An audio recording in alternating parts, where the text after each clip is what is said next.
Gadis ini sedang makan telur. Dan seorang pria yang duduk di depannya langsung melayangkan sebuah tamparan. Dia yang ketakutan pun menangis. Tapi kamu sama sekali tidak bisa membayangkannya. Dia sendirian menghadapi segerombolan serigala. Tanpa ekspresi membantai mereka semua. Jae-yun dari kecil sudah diubah oleh organisasi misterius. Dia tidak hanya memiliki IQ yang super tinggi, tapi juga bisa menggunakan pikiran untuk mengendalikan benda. Jae-yun adalah percobaan yang paling berhasil. Karena dia terlalu kuat, tim takut untuk tidak bisa mengendalikannya. Dan bersiap untuk menghancurkannya. Tapi Jae-yun sudah kabur duluan. Tim organisasi mengejarnya sepanjang malam. Tapi tetap saja tidak bisa terkejar. 10 tahun pun berlalu. Jae-yun diadopsi oleh pasangan petani yang baik hati. Dan menjadi anak petani seperti orang biasa. Ia juga lupa dengan kejadian 10 tahun yang lalu. Terkadang kepalanya bisa tiba-tiba terasa sangat sakit. Tapi hal yang menakutkan tetap datang. Tim organisasi akhirnya menemukannya. Nobleman bertanya apakah dia masih ingat dengan dirinya. Saat itu Jae-yun kebingungan. Dia tidak ingat sama sekali. Nobleman mengira dia berpura-pura, dan langsung melemparkan tamparan. Jae-yun kaget dan ketakutan. Dia melihat Nobleman, dan tiba-tiba keluar air mata dari matanya.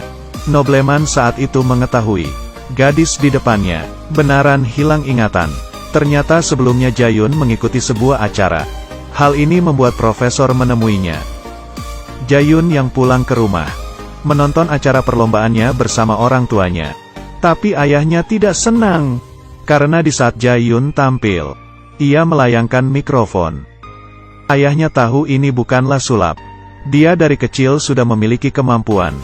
Dia khawatir anaknya bisa dilukai orang jahat. Kepalanya yang sangat sakit membuat Jae-yun terbangun. Di saat dia berjalan keluar dari kamar, sebuah pistol mengarah ke kepalanya. Sahabatnya juga sudah menjadi tahanan. Seorang pria dengan bekas luka muncul. Dia bertanya Jae-yun apakah dia seorang penyihir. Ternyata mereka adalah tim organisasi misterius. Jae-yun tidak berhentinya menjelaskan. Dirinya bukanlah orang yang mereka cari. Pria itu langsung menyuruh bawahannya untuk melukai leher sahabatnya. Saat itu pandangan Jae-yun langsung berubah. Dengan satu gerakan dia langsung merebut pistol. 1 tembakan, 2 tembakan, 3 tembakan. 1 tembakan membunuh 1 orang. Berbeda sekali dengan dirinya yang tadi sangat lemah. Saat itu Nobleman muncul. Dia memperingati Jae-yun. Jika tidak pergi dengannya, dia akan membunuh orang tuanya. Dia mengatakan asal mula luka di kepalanya muncul. Ini adalah perbuatanmu di saat itu. Tapi Jae-yun sama sekali tidak mengingatnya. Tapi demi keamanan orang tuanya, Jae-yun hanya bisa menurutinya, dan datang ke laboratorium tim. Dia diikat di atas kursi. Saat itu Jae-yun tidak bisa melakukan apa-apa. Dan profesor muncul. Dia terus menunggu hari ini datang. Tapi Jae-yun masih tidak mengingat apa-apa.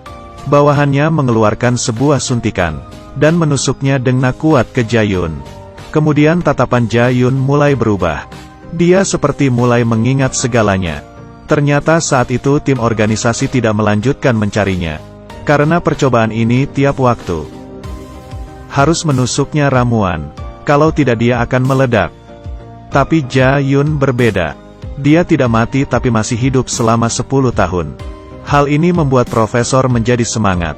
Karena Jae-yun adalah percobaannya yang paling berhasil. Untuk membuatnya kembali mengingat segala hal. Dia menusuki Jae-yun suntikan lagi. Tapi obat ini hanya bertahan sebulan.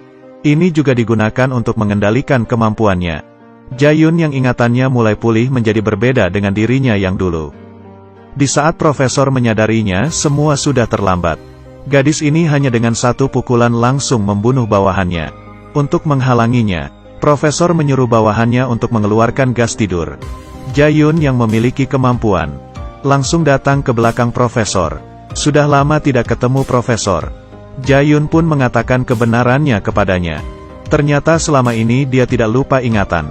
Sebelumnya dokter berkata kepadanya, penyakit otaknya, jika tidak ada transplantasi sumsum tulang, dia tidak bisa hidup lebih dari sebulan.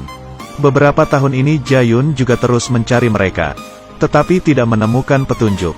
Dia hanya bisa melewati acara TV, menunjukkan kemampuannya keluar. dan membuat mereka menemukannya. Profesor baru menyadari Jae-yun yang mengerikan. Saat itu dia menembak kaki profesor, dan menanyakan suntikan yang dibuatnya. Ia menarik profesor ke tempat suntikan itu diletakkan. Tiba-tiba nobleman muncul, mengatakan dirinya lah yang paling kuat. Tapi setelah itu, langsung diserang Jae-yun ke dinding dengan hanya satu tangan. Kita sama sekali bukan di level yang sama. Nobleman ingin melawannya. Ia memegang kaki Jae-yun dan mulai menyerangnya. Tapi kecepatannya tidak sebanding dengan Jae-yun. Meski kekuatannya kuat, tapi sama sekali tidak mengenai Jae-yun. Saat itu Jae-yun menangkap nobleman dan melemparnya ke pintu. Mereka sama sekali bukan di level yang sama. Jae-yun hanya menamparkan beberapa kali. Nobleman ingin melawannya tapi ditendang oleh Jae-yun, dan pistol diambil oleh Jae-yun. Satu tembakan mengenai kaki profesor yang ingin kabur. Di saat dia membalikkan badan, nobleman sudah mengarahkan pistol ke kepala Jae-yun. Tapi nobleman tidak bisa menggerakkan pistolnya, karena dia sudah dikendalikan oleh kemampuan Jae-yun. Kemudian dia pun ditembak mati oleh Jae-yun. Jae-yun menemukan obatnya, dan datang ke rumah sakit menemui ibunya yang terbaring di atas kasur. Jae-yun mengeluarkan obat. Ternyata obat ini bukan hanya bisa menolong dirinya, tapi juga bisa mengobati penyakit ibunya.